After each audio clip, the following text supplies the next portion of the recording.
آج کا امریکہ جو کہ مالی طور پر دنیا بھر کے لیے ناقابل تسخیر ہے، یہ ایک خفیہ معاہدے کا نتیجہ ہے جو 1974 میں سعودی عرب اور امریکہ کے درمیان طے پایا۔ آج ہم فائنینشیل مسٹریز میں اس خفیہ معاہدے کے راز سے پردہ اٹھائیں گے اور یہ جانیں گے کہ آخر امریکہ سپر پاور کیوں ہے اور کیا یہ ہمیشہ اتنا طاقتور رہے گا۔ اس معاہدے کو سمجھنے کے لیے 1970 کی ابتدائی دہائی میں جانا ہوگا، جب بریٹن ووڈ سسٹم نے ڈالر کو دنیا کی ریزرو کرنسی بنا دیا تھا۔ اور یہ کیسے ہوا، یہ جاننے کے لیے آپ کو میری ایک دلچسپ ویڈیو دیکھنی ہوگی جس کا لنک میں نے یہاں ڈال دیا ہے۔ اب چلتے ہیں اس معاہدے کی ساخت کی طرف۔ یہ بظاہر ایک سادہ سا معاہدہ تھا جس کے مطابق امریکہ سعودی عرب سے تیل خریدے گا اور مملکت کو فوجی تحفظ فراہم کرے گا۔ اس کے بدلے سعودی عرب اپنا تیل صرف امریکی ڈالر میں فروخت کرے گا اور حاصل ہونے والے زائد منافع کو امریکی ٹریجری بانڈز میں واپس لگائے گا۔ اوپیک کے تمام ممالک نے بھی سعودی عرب کی پیروی کی کیونکہ سعودی عرب اوپیک کا لیڈر اور سب سے بڑا آئل ایکسپورٹر تھا۔ اس معاہدے سے جو نظام سامنے آیا اس کو پیٹرو ڈالر سسٹم کہا جاتا ہے۔ یہی وجہ ہے کہ جب جاپان UAE سے خام تیل خریدتا ہے تو ادائیگی امریکی ڈالر میں کرتا ہے۔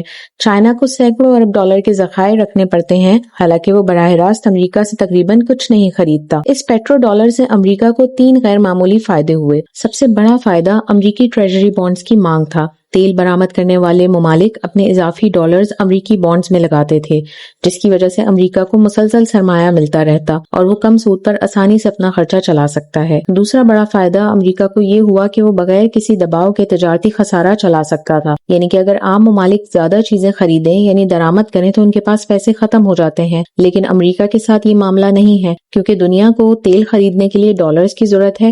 یہی وجہ ہے کہ امریکہ ضرورت پڑنے پر مزید ڈالرز بھی جاری کرتا ہے اور اپنی کمائی سے زیادہ خرچ کرتا ہے۔ تیسرا بڑا فائدہ جغرافیائی طاقت ہے۔ ڈالر پر کنٹرول کا مطلب ہے عالمی مالیاتی نظام پر کنٹرول۔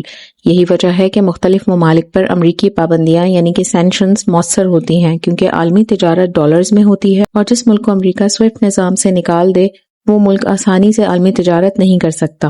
اس پیٹرو ڈالر کی غلامی سے نجات حاصل کرنے کی جس بھی مسلمان رہنما نے کوشش کی ان کا انجام بھیانک ہوا۔ سب سے پہلے بات کرتے ہیں صدام حسین کی، جس نے سن 2000 میں اعلان کیا کہ عراق اپنا تیل یورپی یونین کے آئل فار فوڈ پروگرام کے تحت ڈالرز کے بجائے یورو میں فروخت کرے گا۔ یہ بات امریکہ کو ظاہر ہے بہت ناگوار گزری اور اس کے کچھ سال بعد ہی امریکہ نے عراق پر حملہ کر دیا اور صدام حسین کو اقتدار سے ہٹا دیا۔ جو بات یہاں اہم ہے وہ یہ ہے کہ کچھ ٹائم بعد ہی عراقی تیل کی فروخت دوبارہ ڈالرز میں ہونے لگی۔ اب بڑھتے ہیں معمر قذافی کی طرف۔ قذافی نے نہ صرف لیبیا کا تیل مختلف کرنسی میں تبدیل کرنے کی تجویز دی بلکہ پین افریقن گولڈ دینار کا آئیڈیا بھی پیش کیا جو کہ تمام افریقی اور مشرق وسطیٰ کے ممالک کے لیے ایک واحد کرنسی کے طور پہ کام کرتا۔ یہ پیٹرو ڈالر اور مغربی مالیاتی اداروں کے لیے براہ راست چیلنج تھا اور پھر وہی ہوا۔ 2011 میں نیٹو افواج لیبیا کی خانہ جنگی میں کود پڑی اور قذافی کو گرفتار کر کے قتل کر دیا گیا۔ لیکن 50 سال بعد پیٹرو ڈالر کے اس مضبوط قلعے میں دراڑیں پڑنے لگی ہیں اور ہر طاقت کے نشے میں دھت فرعون کی طرح اس قلعے میں دراڑ امریکہ نے خود ڈالی ہے نا عجیب بات۔ اس کی شروعات امریکہ کی مختلف ممالک پر معاشی پابندیوں کے بعد ہوئی۔ ایران، روس اور وینزویلا پابندیوں کی وجہ سے سوئفٹ سے نکلے تو باقی دنیا کو صاف پیغام ملا، ڈالر غیر جانبدار نہیں، یہ امریکی طاقت کا آلہ ہے، اور اس کا نتیجہ یہ نکلا کہ ممالک پیٹرو ڈالر کا متبادل ڈھونڈنے لگے۔ چائنا دنیا کا سب سے بڑا تیل کا خریدار ہونے کی وجہ سے سب سے سمجھدار نکلا۔ اس نے cross border inter bank payment system CIPS بنایا، یوان سواپ لائنز قائم کی، ڈیجیٹل یوان تیار کیا اور سعودی عرب سے یوان میں تیل خریدنے لگا۔ 2023 میں سعودی عرب کی پوزیشن بھی تبدیل ہو گئی اور وہ برکس ممالک میں شامل ہو گیا۔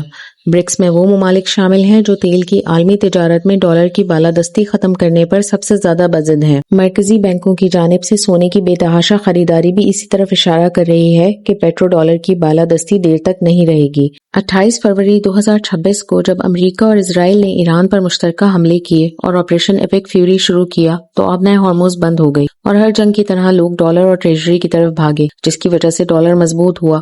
لیکن جلد یہ حقیقت بھی سامنے آ گئی کہ آبنۂ ہارموز کی بندش کی وجہ سے تیل کی ترسیلات بھی بند ہیں جو پیٹرو ڈالر کی ری سائیکلنگ کی بنیاد ہیں، کیونکہ جو تیل بک نہیں رہا وہ ڈالر نہیں بنا رہا اور جو ڈالر ری سائیکل نہیں ہو رہے وہ امریکی قرضے کی لاگت کو کم نہیں کر رہے۔ اب چلتے ہیں اس فائنینشیل مسٹری کی طرف جس میں اس راز سے بھی پردہ اٹھاتے ہیں کہ اگر پیٹرو ڈالر کا یہ نظام بکھر جائے تو بھی امریکہ سپر پاور رہے گا۔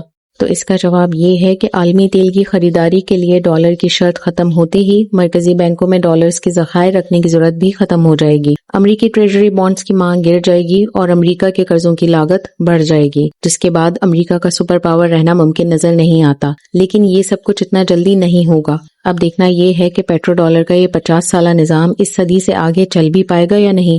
آپ کا اس کے بارے میں کیا خیال ہے؟